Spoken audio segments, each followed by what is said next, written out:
हम सब जानते हैं कि सऊदी अरब ने पिछले कुछ सालों से खेती के क्षेत्र में बहुत हैरत अंगेज तरक्की की है। रेगिस्तान के बड़े बड़े क्षेत्र खेती करने वाली ज़मीन में बदल दिए गए हैं।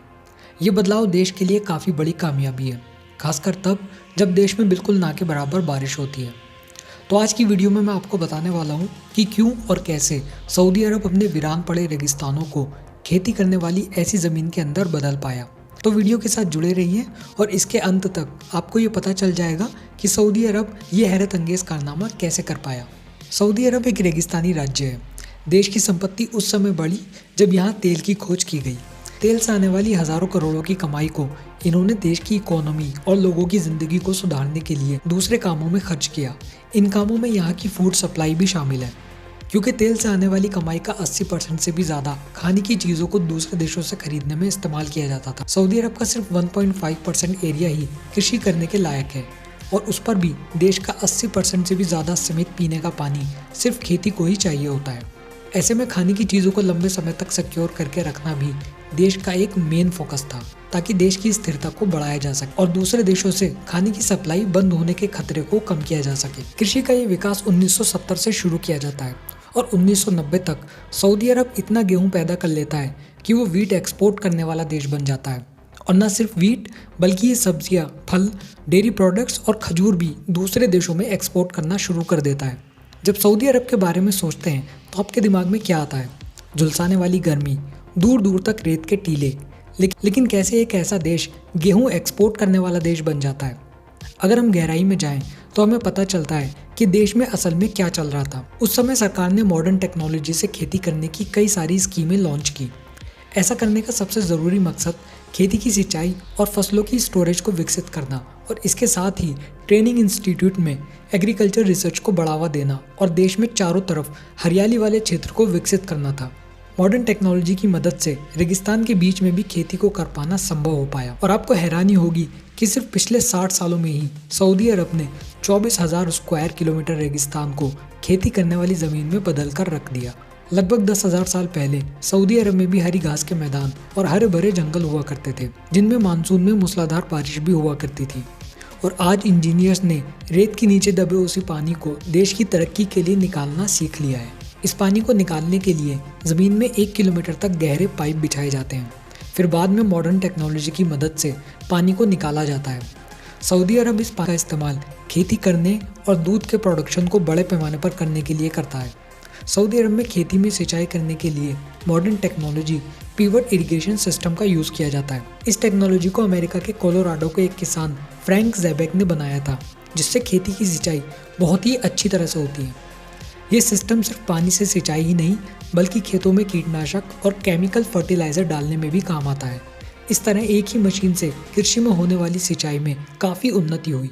सऊदी अरब पिवट इरिगेशन सिस्टम को पिछले 50 सालों से बना रहा था। सऊदी अरब के बारिश पड़ने वाले इलाकों में भी बहुत कम बारिश पड़ती है, इसलिए ज़मीन के अंदर छुपे भूमिगत जल की लेयर भी लगभग खाली हो चुकी थी। अगर हम सऊदी अरब के वेस्टर्न रीजन के पहाड़ी इलाके की बात करें तो यहाँ पड़ने वाली बरसात का पानी भी दोबारा समुद्र में बहकर मिल जाता है और बिना किसी इस्तेमाल के, जिसका मतलब है कि सऊदी अरब पानी की बर्बादी की समस्या से भी जूझता है, जो कि कृषि पर एक अहम प्रभाव डालता है। लेकिन अपने लोगों की ज़रूरतों को पूरा करने के लिए सऊदी अरब बहुत ही चालाकी से प्लान्स बनाता है और खेती के लिए मिट्टी को अमेरिका, इंडोनेशिया, अर्जेंटीना और दूसरे अफ्रीकन देशों से भी ले आता है।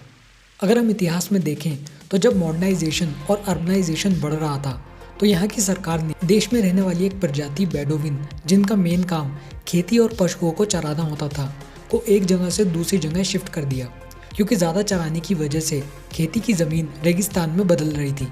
उसके बाद सऊदी अरब की 2 राजकुमारियों ने इन जगहों पर एक प्रोजेक्ट बनाया। इस प्रोजेक्ट को अमेरिका की हार्वर्ड यूनिवर्सिटी की बायो एथिक्स मोना हामदी और स्टैनफोर्ड यूनिवर्सिटी के पैराकल्चरिस्ट नील स्पैकमैन लीड कर रहे थे। ये दोनों इन प्रजातियों के लोगों के बीच लगभग 8 सालों तक रहे। इन्होंने यहाँ पहाड़ों को छतनुमा बनवाया, डैम्स को चेक किया और उथली खाइयाँ बनवाई ताकि बारिश के पानी को यूज़ करने के लिए रोका जा सके। मगर बदकिस्मती से इनकी फंडिंग 2016 में बंद हो गई और पूरा प्रोजेक्ट खतरे में आ गया। लेकिन 2018 और 2019 में सऊदी अरब में बरसात फिर से होती है और पूरा एरिया सवाना की तरह हो जाता है। पहाड़ों की छतें पानी को रोक लेती हैं और ज़मीन को फिर से जीवनदान देती हैं।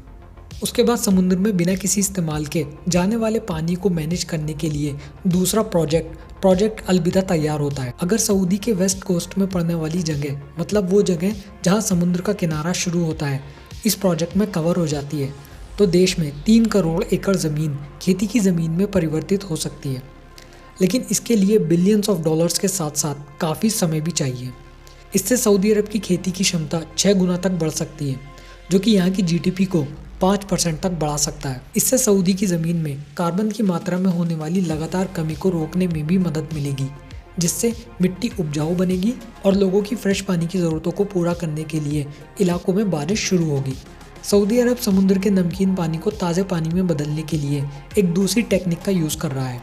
ऐसा करने के लिए एक प्रोसेस थर्मल गैसेस को यूज़ करके की जाती है, जबकि दूसरी process membrane based reverse osmosis होती है, जिसे करने के लिए बिजली की ज़रूरत होती है और इस इलेक्ट्रिसिटी को न्यूक्लियर पावर से बनाया जाता है। लेकिन इससे पहले कि आप कंफ्यूज हो जाएं, तो चलिए इसे समझना आसान बनाते हैं। तो किसी भी जगह को हरा करने के लिए हमें पानी की ज़रूरत होती है और पानी के लिए हमें समुद्र के पानी से नमक को हटाना पड़ेगा, जिसके लिए न्यूक्लियर एनर्जी की ज़रूरत है। मतलब ये सारी चीज़ें एक दूसरे से जुड़ी हुई हैं। इंडस्ट्रीज से निकलने वाले गंदे पानी को रोकने के लिए भी यहाँ फैसिलिटीज़ लगी हुई हैं। खेती की सिंचाई करने के लिए नैनो क्ले या आईएनसी एक अहम भूमिका निभाते हैं। आजकल इनका यूज़ किया जाता है, जिससे पानी की खपत में 50% तक की कमी आ जाती है, लेकिन ये थोड़े महंगे होते हैं। आईएनसी एक तरह की प्रोसेस होती है जिसमें रेत पर मिट्टी की एक तरह से कलाई की जाती है, जिससे पानी रेत में बना रहे। सऊदी अरब ने एग्रीकल्चर पर्पस की रिसर्च के लिए भी अलग से फाइनेंशियल रिसोर्सेज रखे हैं, ताकि एग्रीकल्चर सिस्टम को और सुधारा जा सके। तो सरकार के इन्हीं सब इनिशिएटिव की वजह से सऊदी अरब अपने रेगिस्तान को आज हरे भरे खेतों की ज़मीन में बदल पाया है। सो गाइस, इस वीडियो में इतना ही। अगर आपको लगता है कि आपको मेरे कंटेंट आगे भी देखने चाहिए तो आप मेरे चैनल को सब्सक्राइब कर सकते हैं। मैं मिलता हूँ आपसे नेक्स्ट वीडियो में। तब तक के लिए टेक केयर।